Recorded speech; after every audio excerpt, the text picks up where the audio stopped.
just because you're not visible does not mean you're not valuable.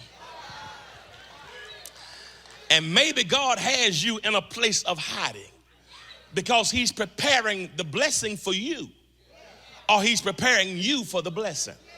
Maybe God has in a place where he is protecting you because you have the gift but don't have the patience. You have the anointing but don't have the character.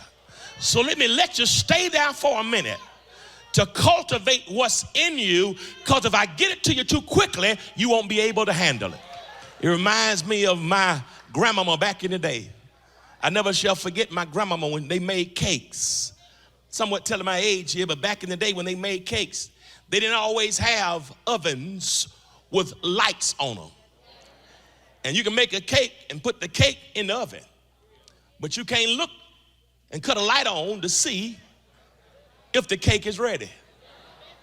And sometimes when you put the cake in the oven and can't see when the cake is ready, sometimes in an amateurish and neophyte way, you can take the cake out because it looks ready. And get your knife and cut the cake. And you cut the cake and the cake looks done on the outside, but it's not done on the inside. And once you cut it, you can't put it back in the oven because then it'd be like some of those cakes y'all bring to Thanksgiving. It'll bring too dry. Are y'all gonna help me preach here? But then somebody came up with a great concept that even without lights in the oven, what we'll do is we'll put toothpicks.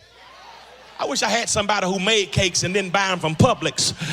And what you do when you get the cake out the oven, you pull the toothpick and look at the toothpick. And when you pull the toothpick out, if there's anything runny on the toothpick, the cake ain't ready. So you put it back in the oven. And you pull it back out and pull out the toothpick, and when you don't see any moisture on the toothpick, then you know the cake is ready. Some of you wondering why you being poked. Some of you wondering why you've been put in the heat. And you're wondering when God is going to take you out the fire. God's told me to tell you, because you ain't ready yet. I got you in there because I'm developing something for you, but I'm not trying to destroy you. I'm trying to develop you. I wish I had somebody who can say, any way you bless me,